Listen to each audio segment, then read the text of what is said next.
Assalamualaikum warahmatullahi wabarakatuh. Selamat datang kembali di channel YouTube kita Ahlul Jannah TV. Teman-teman semuanya, sahabat muslim di seluruh Indonesia bahkan dunia, di kesempatan kali ini kita akan mencoba untuk membahas permintaan dari subscriber kita untuk membahas tema tentang bab hutang piutang. Karena kebanyakan terjadi di lapangan, khususnya apalagi yang berdagang ya teman-teman. Nah, banyak yang terjadi itu kita salah kaprah. Karena kita tidak tahu hukumnya, yang kita lakukan sebetulnya bagus, namun bisa terjadi haram gitu. Ya, makanya perlu kita ketahui tentang bab hutang piutang itu sendiri. Terkadang di lapangan kan seperti ini nih. Ya, saya berhutang kepada si A, ya 1 juta. Ya, kemudian si B punya hutang pada saya 1 juta. Kemudian saya ngomong kepada si A nanti yang bayar hutang saya nanti si B ya. Soalnya si B punya hutang ke saya 1 juta. Nah, sebetulnya hutangnya sudah sama-sama terbayar, dari sisi manusianya sudah sama-sama oke nih gitu. Cuma dari sisi hukumnya nanti ya yang akan membuat kita itu transaksi kita menjadi haram gitu. Ya, jadi kita harus tahu tentang bab hutang piutang. Nah, selebihnya nanti akan dibahas lebih jelas dan detail oleh narasumber utama kita, yang insya Allah nanti juga ada banyak pertanyaan juga yang akan kita sampaikan kepada narasumber, dan pertanyaan tersebut datang dari viewers dan subscriber kita yang sudah masuk di Instagram kita ya teman-teman. Baik, sudah hadir di tengah-tengah kita di sini narasumber utama Ahlul Jannah TV, Bapak Ustadz Busairi. Selamat malam Ustadz. Malam juga sama-sama. Semoga kita diberi kesehatan ya semua Ustadz ya. Supaya kita terus bisa berbagi ilmu tentang wawasan untuk memperdalami ya, untuk mendalami Islam secara kafah. Baik, langsung saja mungkin Pak Ustadz bisa dibahas tentang permintaan atau pertanyaan dari subscriber kita untuk membahas tentang bab hutang piutang. Silakan Pak Ustadz. Terima kasih. Assalamualaikum warahmatullahi wabarakatuh. Waalaikumsalam warahmatullahi wabarakatuh. Bismillah walhamdulillah Thumma salatu wassalamu ala rasulillah Sayyidina wa maulana Muhammad ibn Abdillah. La hawla wa la quwata illa billah. Wa ba'dah. Para hadirin, pemirsa dan juga dimanapun berada, yang sekarang alhamdulillah masih bisa menikmati dan masih bisa mempelajari ilmu-ilmu Allah. Mudah-mudahan ilmu kita dijadikan ilmu yang barokah, manfaat fiddin wa dunya wal akhirah, dan juga diberikan kesehatan sehingga kita tetap masih aktif dan aktif dalam mempelajari ilmu Allah. Amin, Allahumma amin. Seperti yang sudah disampaikan oleh tim moderator saudara Mas Edi barusan, bahwa dari beberapa pertanyaan yang menyangkut yang datang kepada kami, alhamdulillah pertanyaan itu berkaitan dengan masalah hutang piutang. Kita sebelum membahas hutang piutang tentang pertanyaan yang terkait tadi, bagaimanapun juga hutang itu adalah hakul adami, hak kepada manusia, bukan hukum Allah, bukan hak kepada Allah. Ini masalah hutang piutang. Jadi kalau berbicara hakul adami, sampai kapanpun kita tetap harus membayar. Bahkan ada beberapa riwayat dalam beberapa kitab yang sudah dijelaskan, dan riwayat dari beberapa ulama muhaddisin, orang yang punya hutang itu akan menghambat kita untuk masuk ke surga gara-gara hutangnya. Bahkan kalau memang kita terlalu banyak hutang, yang sudah jelas orang yang dihutangi itu tidak ikhlas untuk menjadikan hutang kita, artinya yang disebut dengan tidak ibrah, maka itu amaliyah kita nanti jika kita masuk ke surga dituntut untuk diberikan kepada orang yang punya hutang itu. Jadi kita bisa terhambat dengan masalah masuknya kita masuk ke surga. Nah, kalau terkaitan masalah hutang tentu ada hukum, dan juga di agama kita itu sudah diberikan anjuran. Mengingat pertanyaan-pertanyaan yang barusan dianjurkan oleh yang ada tanya dari para hadirin pemirsa, kami pun juga berharap mudah-mudahan kita semua dilepaskan waktu kita menghadap kepada Allah dari urusan hakul adami, termasuk masalah hutang ini. Amin. Itulah yang diharapkan oleh kami. Menyangkut pertanyaan yang dipertanyakan barusan dan cara membayar hutang yang barusan dipertanyakan, katanya bagaimana itu? Nah, jadi misalkan nih Pak Ustadz, ya. Saya punya hutang kepada si A 1 juta misalkan Pak Ustadz ya. Nah, kemudian saya mau bayar kepada si A tapi saya nunggu uang dari si B, karena si B ini dia punya hutang pada saya Pak Ustadz. Oh, Jumlahnya juga sama 1 juta katakanlah. Iya, iya, iya. Nah, kemudian saya ngomong pada si A, nanti saya bayar hutangnya lewat si B ya, nanti si B yang akan bayar ke kamu atau transfer ke kamu, soalnya si B mau bayar ke saya besok 1 juta. Jadi tak suruh si B untuk transfer ke kamu besok 1 juta. Jadi lunas hutang saya besok mau bayar. Oh gitu ya. Terima kasih atas pertanyaan dari pemirsa dan juga mungkin dari subscriber yang mungkin sudah ada. Hutang piutang itu soal urusan hakul adami yang jelas ya. Karena terkait hakul adami juga akan terkait kepada hakullah. Kalau berbicara hakullah tentunya ada aturan cara membayar hutangnya. Kan gitu kan. Barusan dipertanyakan bagaimana hukumnya membayar hutang. Enak-enakan kan begitu kan bahasanya.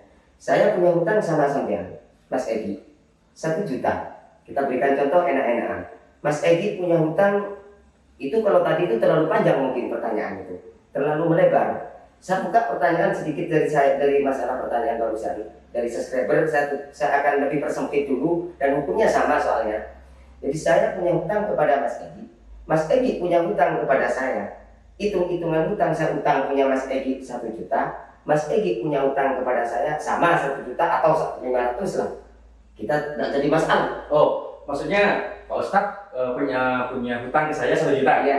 Nah, sementara saya punya hutang ke Pak Ustadz 500.000. 500 atau 1 juta terserah bisa. 500 saja Pak Ustadz. Iya, 500 ya. Nah, di waktu pembayaran saya bilang, Mas Egi, sampean punya hutang ke saya 500 iya. Nah, kan gitu kan? Betul. Sementara saya juga punya hutang kepada sampean 1 juta. Berarti langsung potong ya, bayar 500 gitu. Ya langsung Mas Egi bilang, saya bilang, Ya udah Mas potong. Egi, sudah potong udah bayar 500 kan gitu kan yang dimaksud. Nah, pertanyaannya seperti ini, kalau hukum hakullah, hukum hakul adami, oke, Sudah sama-sama ini ya, menerima Pak Ustadz. menerima hukum seperti itu. Betul. Sudah sah hukumnya. Artinya secara hakullah, secara hakul adami. Tetapi secara hakullah dalam kitab dan bahkan dalam beberapa kitab hadis-hadis itu ini yang disebut dengan ad-dain bid-dain.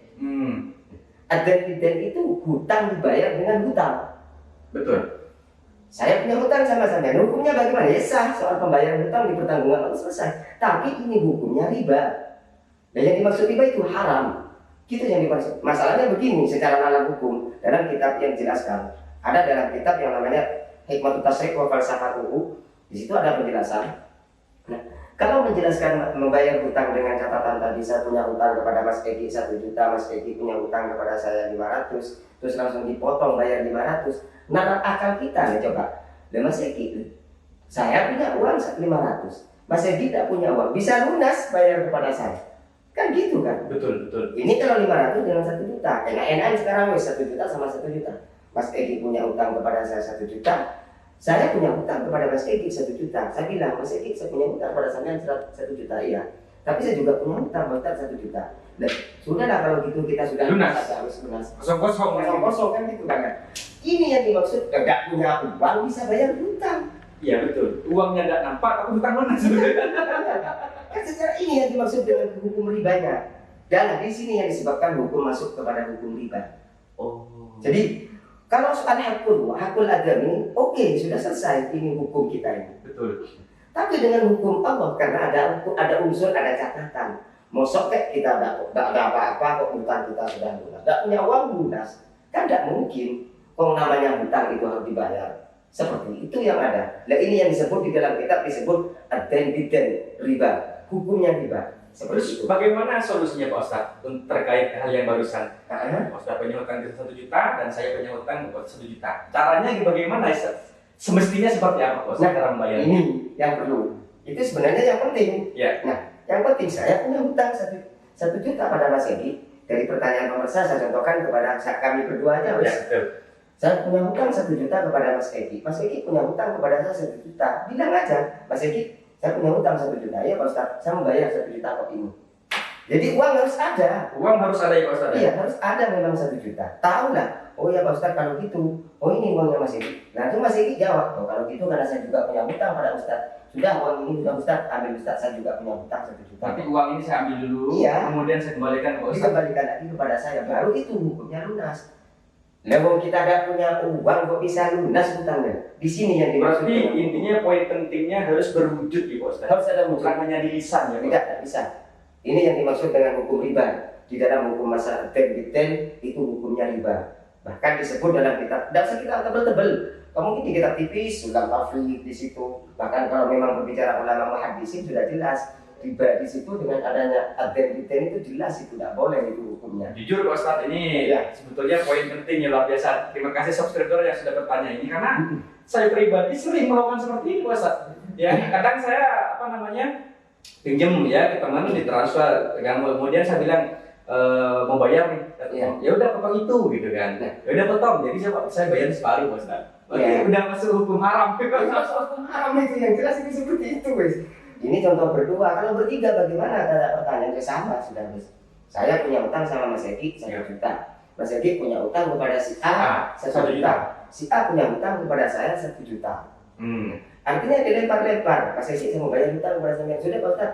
Nanti tak bayarin. Iya wis. Karena saya punya utang kepada sampean. Nanti Pak Ustaz saya bayarkan kepada Dari yang ini bilang juga, udah Pak Ustaz si A saya akan bayar kepada Pak Ustaz 1 juta. Uang nggak ada semuanya lunas dari ketiga orang ini. Ini yang dimaksud detail itu hukumnya riba. Kalau hakul adaminya urusan hutang piutang, oke, kita sudah selesai dengan itu. Tapi cara untuk memberikan pembayaran detail di situ hutang itu yang dimaksud dengan hukum haram. Maaf saja, ini hukum. Dan saya merasa senang dengan pertanyaan ini. Alhamdulillah. Sampai seperti itu. Kitabnya di hadis itu jelas kok detail itu hukumnya itu jelas itu riba itu. Insyaallah ini hukum. Dan kalau misal kita berketerusan melakukan seperti itu, berarti kita ini dosa terus ya Pak Ustaz ya. Bagi orang yang tahu hukum, ya maaf saja. Dan kepada para pemirsa dan juga para hadirin yang dimanapun kalian juga pernah melihat acara ini, tolong yang sudah biasa melaksanakan acara hutang piutang dengan dibayar hutang, jangan sampai dilaksanakan. Saya yang penting sudah mau menyampaikan ini hukum, kok masih tetap sampai melakukan, jangan menuntut kepada orang yang tahu hukumnya. Saya kira mungkin ini yang perlu diperhatikan oleh para hadirin dan juga pemirsa yang ada di mana pun berada. Karena ini sering terjadi mungkin kan? Betul. Dan saya pribadi sering seperti itu.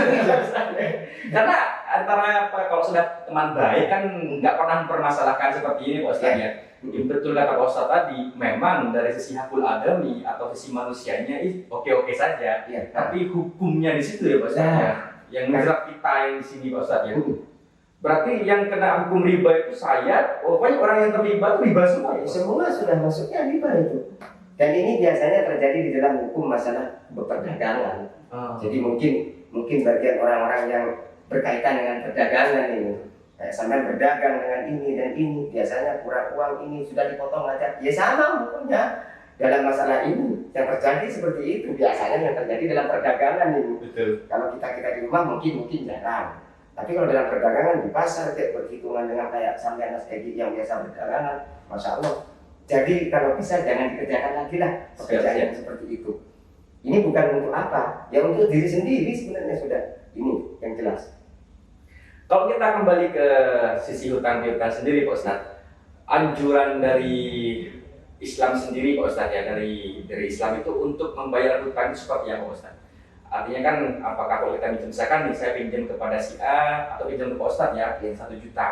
Kalau anjurannya sendiri supaya kita bisa mengikuti koridor ya Pak Ustaz, saya membayarnya itu pas 1 juta atau dilebihkan Pak Ustaz? Nah, ini kalau berbicara itu bagaimana hukumnya kita membayar hutang dengan membayar lebih, kan gitu kan? Betul. Haram apa enggak?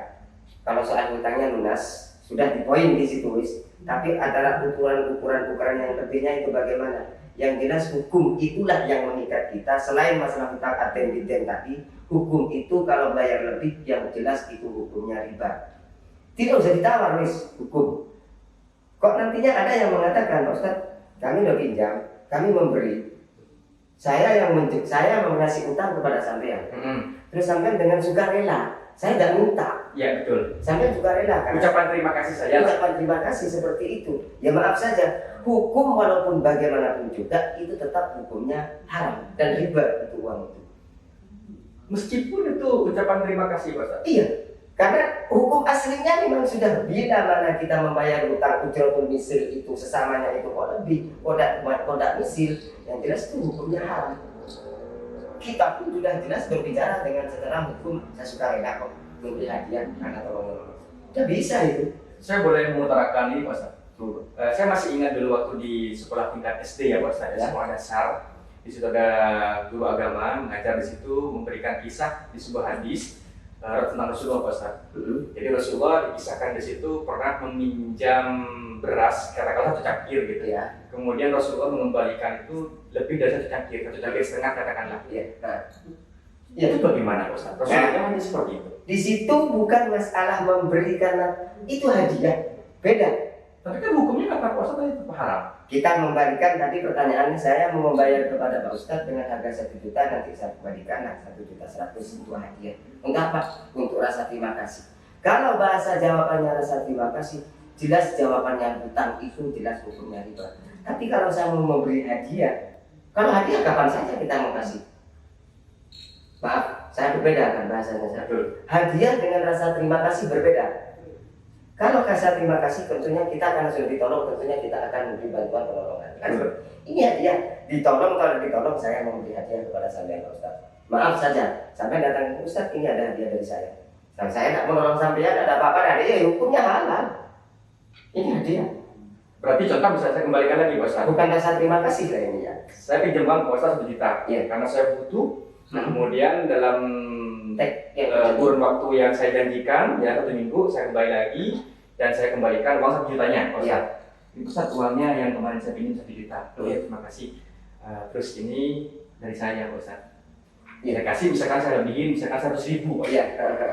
Kalau seperti itu masih dikatakan haram apa gimana, Pak? Kalau memang bahasa dari hati sampean karena rasa terima kasih, jelas masuk itu hukumnya. Masuk hukum riba. Untuk supaya masuk ke hukum halal tadi, terlepas dari itu gimana Pak? Masukkan kepada hadiah. Berarti niat, cuma niatnya kita. Berarti harta zakat hanya di niat ya Pak? Iya, di niat. Karena semuanya berbicara di niat. Di situ ada takrif, di sana inamat amal biniat. Diniatkan, saya memberikan hadiah Pak Ustaz pada sampean ini. Oh ya. Beda kan kalau hadiah dengan masalah rasa terima kasih berbeda. Di sini hukumnya. Kalau rasa terima kasih mesti sebelumnya saya pernah memberikan pertolongan kepada sampean baru dikasih. Kalau tidak menolong, pasti sampean tidak akan memberi. Kan seperti itu kan? Betul. Di sini yang dimaksud masuk hukum ada di mana? Jadi poin pentingnya kalau kita ingin memberikan, melebihkan uang yang kita pinjam tadi harus niatnya ke hadiah begitu Mas ya? Iya. Bukan ucapan terima kasih, bukan ya Mas. Di situ. Dan perlu diingat bahwa hukum yang jelas kalau kita berbicara ulama fikih nanti akan melahirkan kepada 3. Tapi poinnya tetap hukum haram ya. Kita memberikan hadiah atau memberikan hutang dengan membayar yang lebih dengan catatan selain daripada masalah hadiah itu yang jelas itu akan haram. Tapi ada sebagian ulama-ulama fuqaha yang ini boleh, ini menang, ini bebas. Cuman poinnya tetap itu hukumnya haram. Poinnya tetap hukum itu kalau kita hutang membayar lebih jelas hukumnya sudah haram. Artinya karena kita mengambil hasil enak-enakan. Maaf saja, saya tidak mau menyinggung salah satu golongan, salah satu kelompok, salah satu apa, saya tidak menyinggung. Saya sudah biasa memberikan hutang piutang, kalau sudah kembali harus lebih. Walaupun dari bagaimanapun juga hukum itu yang jelas sudah haram. Itu saja. Kalau kita bayar lebih, jelas itu hukumnya haram. Dan kalau ada yang mengatakan halal, hukum aslinya itu adalah haram. Bisa halal, tinggal kita cara memberikan catatan. Di antaranya tadi jangan mengatakan ini rasa terima kasih, hadiah di situ. Kalau misal kita membayar hutang dengan barang, boleh? Contoh misalnya saya punya hutang puasa 1 juta, ya. Karena saya belum punya uang, saya punya handphone nih harganya 2 juta, ya. Ustaz, saya masih belum ada uang, cuman ini saya kasih handphone saya dan harganya 2 juta, tapi saya hargai 1 juta dah supaya hutang saya lunas. Itu boleh nggak Ustaz? Boleh. Karena dalam hutang itu sendiri yang jelas tidak ada catatan, yang penting kita harus bayar. Poinnya di situ dan harus memenuhi target daripada hutang. Itu. Kalau soal masalah itu mau dibayar uang dengan uang atau dengan adanya handphone dengan uang, monggo. Ini tak jadi catatan di sana. Yang jelas sudah seperti itu. Dan mungkin yang perlu saya perhatikan kepada orang-orang yang ada di hukum jual beli ini kayaknya akan terjadinya di situ, bukan sering terjadi. Hukum jual belinya ini yang biasanya sering-sering terjadi masalah hutang-hutang langsung dipotong kan gitu kan. Maaf saja, hukumnya berkali, hukumnya seperti itu, hukumnya haram gitu. Betul. Bicara di kitab riba, akhirnya masuk kepada hukum haram. Ini yang terjadi. Kalau kita berbicara tentang hukum jual beli ya Pak Ustadz, terkait dengan hutang piutang, sekarang kan sudah tren nih Pak Ustadz ya teman-teman semuanya, kita membeli barang dengan berhutang. Kan sedang tren sekarang Pak Ustadz. Ya. Ada Shopee Pay Later, kan gitu ya. Ya macam-macam sekarang bentuk tren itu Pak Ustadz. Nah, yang saya pertanyakan di sini mewakili teman-teman semuanya, contoh misalnya Pak Ustadz, saya membeli sepeda motor. Ya. Nah, kemudian saya kredit sepeda motor itu dengan DP yang sudah ditentukan oleh leasingnya. Ya, saya DP, kemudian saya mengangsur. Apakah itu juga masuk ke riba, Pak Ustaz? Terima kasih.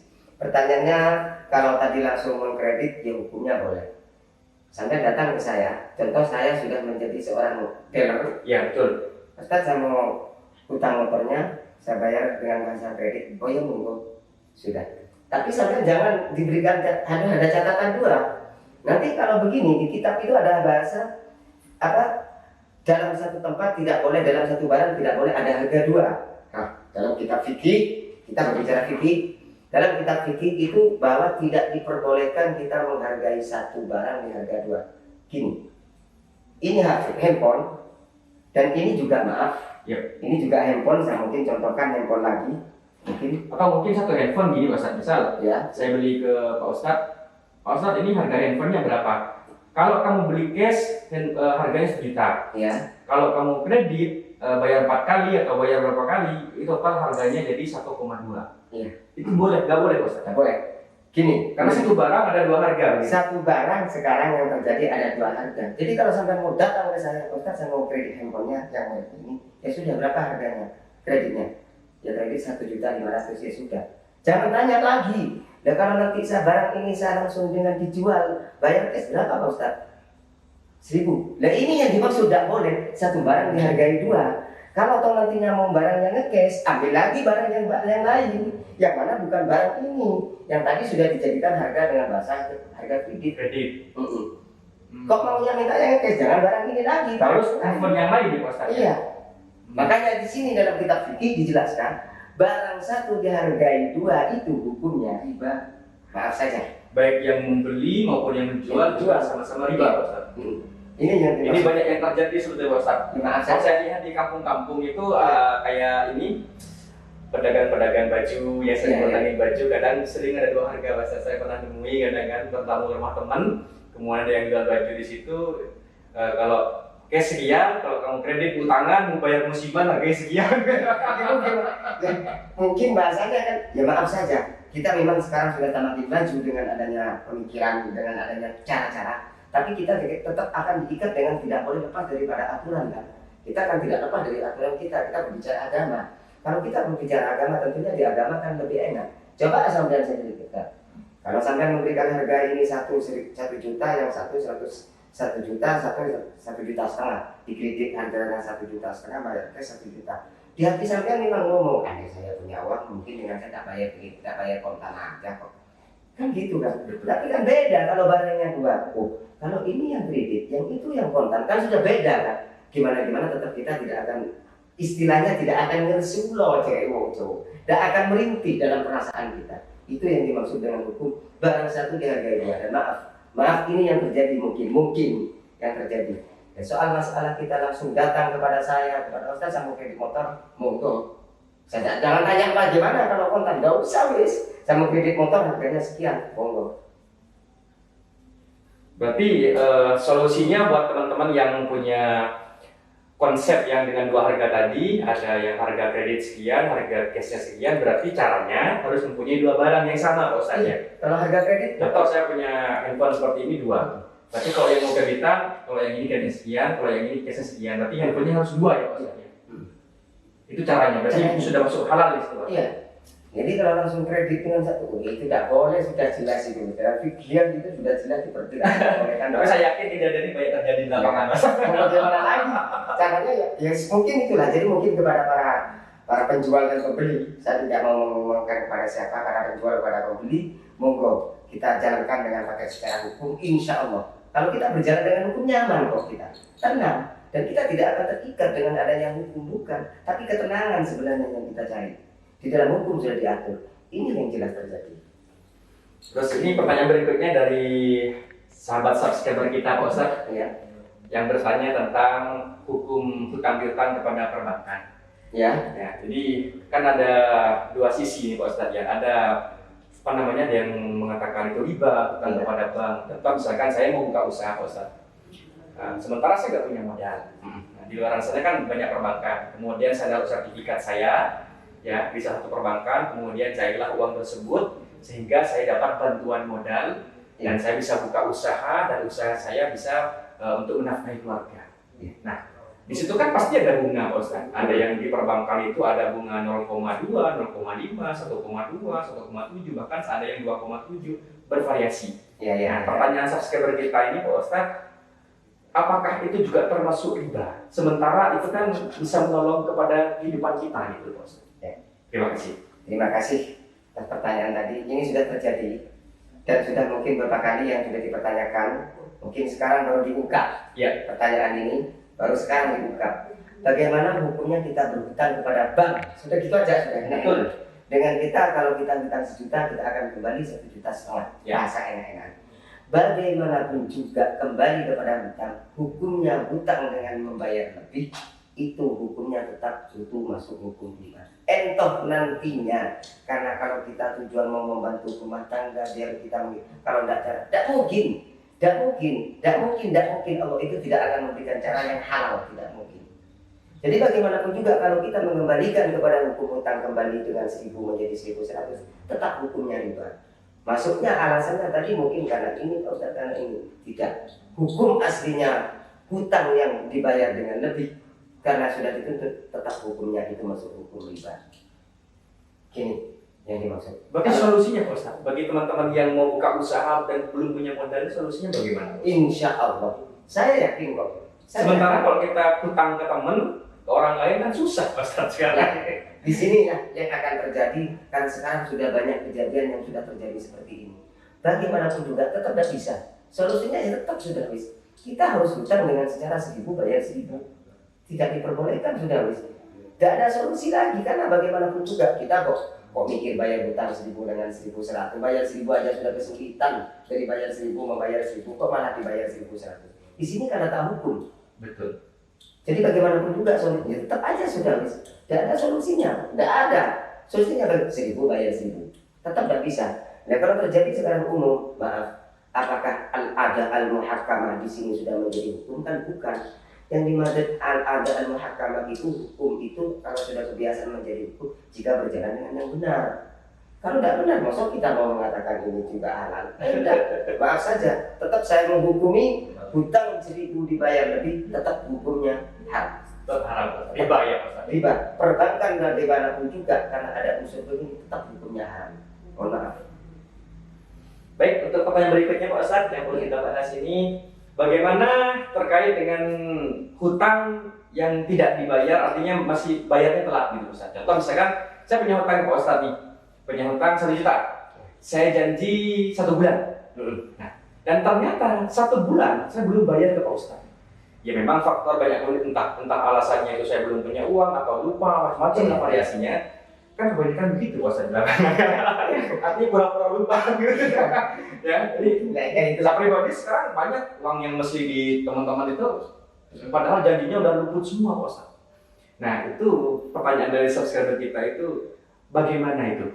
Untuk apakah dari sisi yang menghutangi ya kewajibannya itu apakah harus menagih sementara ditagih dia masih alasan terus dari sisi yang berhutang yang belum bayar itu ini kita bahas dunia dulu Pak Ustaz ya, di dunia ini ya. Apakah itu akan menghambat kepada rezekinya dia Pak Ustaz? Terima kasih. Kalau soal urusan kita sudah punya hutang perjanjiannya kita sudah menyalahi, kalau urusan menghambat rezeki wa ma min dabatin fil ardi ala rizquha di Al-Qur'an sudah dijelaskan. Semua urusan yang hidup di dunia, jangankan urusan kita, selain kita yang sudah paling tidak makhluk yang tidak lebih sempurna dari kita bagi yang lain, itu tetap hukumnya akan dikasih makan oleh Allah. Kalau berbicara urusan rezeki tadi, tetap Kita tidak akan memberikan ukuran rezeki juga kalau kita sering menghambat-hambat masalah utang. Akan kesulitan sendiri. Sudah. Satu. Bagaimana hukumnya? Ya sudah, dan saya tanya hukumnya tetap ada, itu yang jelas itu termasuk hukum dosa. Karena kita sudah menyalahi aturan koridor yang dijanjikan, janjinya salah. Utang terus kita orang itu lupa atau melupa, kan seperti ini. Yang lupa ini yang menghutangi apa yang punya hutang? Yang punya hutang. Oh, Kalau yang menghutangi tidak mungkin. Yang punya hutang lupa. Ya. Kalau dia punya hutang gitu. Ya. Nah, Terus itu kan. Ini yang menjadi permasalahan karena nanti di akhirat kan tuntutannya seperti itu dalam hadis.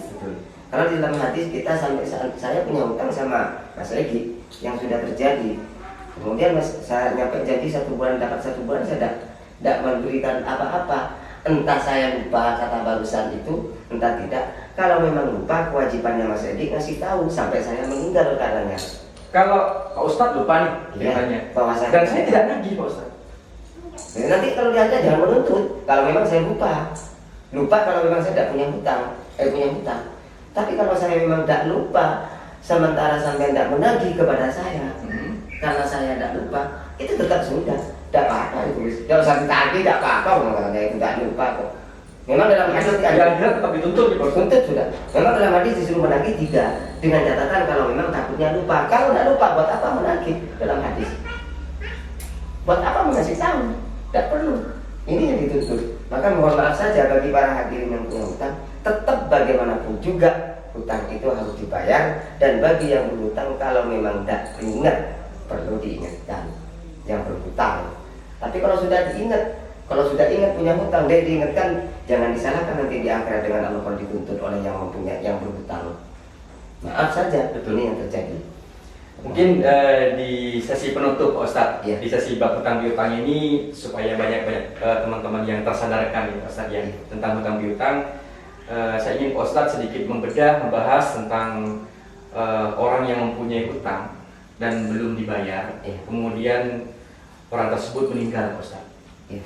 Nah, kan ketika meninggal itu memang ditanyakan bagi yang punya kan ada kesaksian tuh Pak Ustadz ya. Oh ya, berkaitan dengan orang yang meninggal. Sebelum dibawa ke alam kubur, kuburan, kan ditanyain dulu tuh. Bagi yang punya hutang kepada si Zaid, nanti menghubungi keluarga. Iya.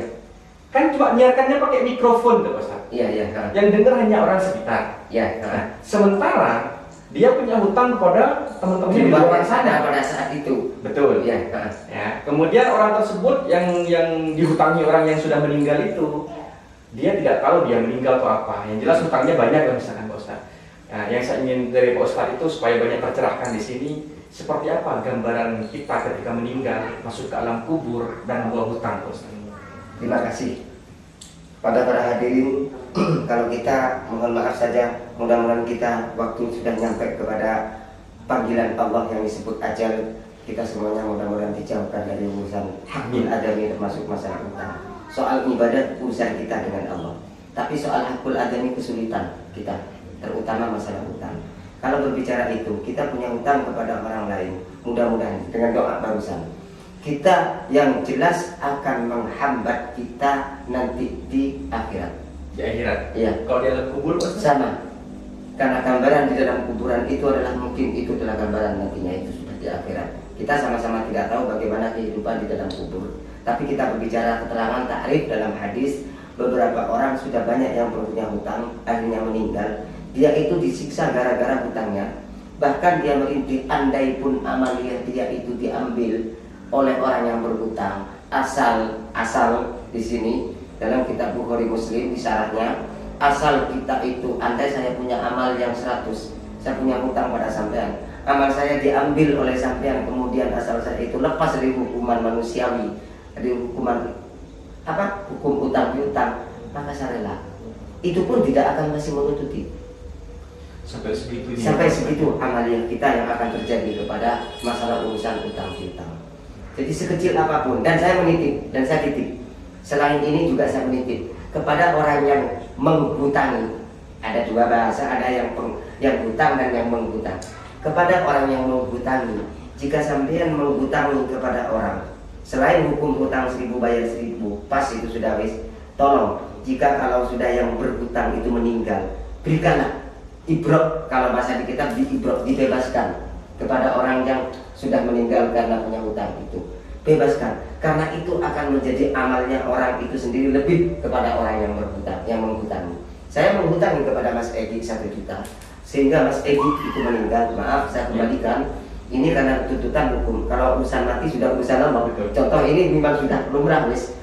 Sehingga Mas Egi meninggal duluan dengan adanya punya hutang kepada saya. Usahakan sebagai saya yang menghutangkan kepada Mas Egi, diibrokkan. Bahasa di kitab ibrok itu dibebaskan. Biar amal saya tambah baik dan Mas Egi enak berhubungan dengan Allah. Ini amalnya Mas Egi itu berhubungan dengan Allah tambah baik, dan saya dengan Allah ditambah pahala yang lebih. Hukum ibrok itu adalah hukum yang paling dengan Allah diistimewakan salah satunya. Pahalanya ditambah, rezekinya bagaimana? Rezekinya akan ditambah. Hukum ibrok itu akan dengan Allah dirugikan. Berarti dapat dunia akhirat ya Pak? Dunia akhirat itu. Kalau kita ibrok ya Pak? Ya, bahkan itu digambarkan amalnya Mas Egi kebaikannya seberapa, sama dengan adanya itu.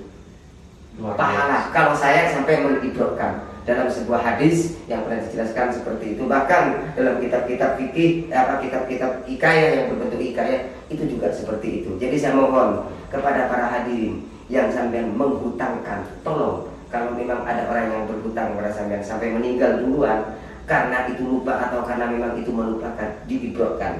Ya kalau memang antum kalian semua itu memang bisa, ya tidak bisa, silakan hubungi keluarganya yang jauh. Tapi karena dengan tadi barusan itu diumumkan di sini sehingga tidak tahu kalau meninggal, silakan hubungi keluarganya yang jauh. Buatlah sedekah kepada dirinya kalau memang sudah, artinya dibebaskan orang itu. Insya Allah amalnya orang yang berhutang itu, amalnya orang yang punya hutang, amaliannya kebaikannya itu akan diberikan kepada orang yang mengibrokkan. Persis seperti itu. Sebagian daripada hikayat seperti itu. Soal kebenarannya wallahu a'lam, karena ini berbicara hukum nanti di akhirat. Terima kasih. Mungkin itu yang perlu saya sampaikan, dan jangan sekali-kali bermain-main dengan masalah urusan dan yang sekiranya itu nanti akan mengikat kita kepada amalnya di akhirat. Karena ini hakul adami. Hakul adami yang paling sulit ini. Kalau hakul adami urusan minta maaf itu gampang. Saya punya salah kepada Mas Egi, saya sudah kemudian minta maaf. Mas Egi tidak memaafkan, itu hak Mas Egi dengan Allah. Yang penting saya sudah minta maaf. Selesai itu sudah. Tapi kalau hakul adami berbicara hutang, masalah itu bebas lain. Kalau sampai tidak bayar, bagaimanapun juga beda. Berarti kalau hutang yang tidak dibayar, kemudian sampai yang berhutang ataupun yang menghutangi sama-sama meninggal, ya, dan suatu ketika nanti bertemu di akhirat, ya, berarti amal kebaikannya dia itu ya, ditukarkan dengan hutang yang saya kasih itu ya Pak? Iya, sampai seperti itu tuntutannya. Bahkan kalau dia mau masuk surga, urutan ada sebuah cerita, saya mau masuk surga, Mas Edi sudah ada segi masuk neraka, ketemu. Dan sampai kok mau masuk surga, iya, jangan dulu, bayar dulu hutang saya. Ditarik saya itu masuk ke surga, nggak jadi masuk ke neraka. Kemudian diganti sampean yang masuk surga. Ini hikayat dalam masa nanti yang akan terjadi. Jadi kalau bisa diibrokkan saja. Jika memang itu tidak berurusan masalah hukum hutang yang banyak. Kalau hanya 1 juta atau maaf atau hanya 100.500, diikhlaskan ya Bos. Diikhlaskan saja wis gitu. Tapi jangan coba-coba bagi yang orang berhutang, jangan mengharapkan keikhlasan terus. Bahaya ini nanti. Jadi saya berhutang Mas Edi, mungkin poin pentingnya itu bagi yang menghutangi mungkin bisa mengikhlaskan. Bagi yang berhutang, ingatlah amal kebaikan kita nanti di akhirat itu akan diberikan kepada yang menghutangi kita. Ya. Ya, itu. Baik, luar biasa untuk sesi malam kali ini Pak Ustadz. Insya Allah keterangan dari Pak Ustadz sudah mewakili menjawab dari pertanyaan-pertanyaan subscriber kita Pak Ustadz. Amin. Terima kasih banyak Pak Ustadz. Terima kasih sama-sama. Baik teman-teman, barusan kita sudah membahas detail lengkap, komplit juga ya tentang bab hutang piutang. Ya harapan kita bukan cuman yang menonton, tapi saya pribadi bahkan kita semuanya bisa terlepas dari bab yang namanya hutang piutang, apalagi naudzubillah min dzalik sampai ke alam kubur ataupun akhirat. Jadi teman-teman, poin pentingnya yang masih punya hutang segera dilunasi ya, yang menghutangi orang ya ditagih kewajiban kita ya, karena barusan Pak Ustaz sudah menjelaskan bagaimana gambaran nanti kelak di akhirat. Ya, sekali lagi bagi yang punya hutang segera dibayar teman-teman, karena kita tidak tahu ya kapan kita dipanggil sama Tuhan. Ya, artinya apa? Kebaikan kita selama di dunia nanti akan dicabut, akan diberikan kepada orang yang menghutang kita itu. Ya, itu waduh kayaknya salah kaprah ya Pak Ustadz. Iya.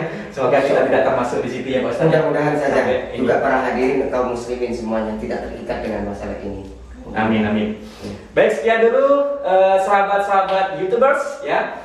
Sampai di sini sesi kita untuk bahas bab hutang piutang. Sampai jumpa di kesempatan berikutnya. Dan ingat ya, jangan sampai lupa untuk subscribe, like, share, dan komen untuk selalu mendukung channel ini supaya kita terus memberikan keterangan-keterangan yang diperlukan kita, khususnya di bidang keilmuan di agama ya. Sekali lagi tujuan channel dibuat adalah untuk mendalami Islam secara kafah. Sekian dari kami. Wassalamualaikum warahmatullahi wabarakatuh.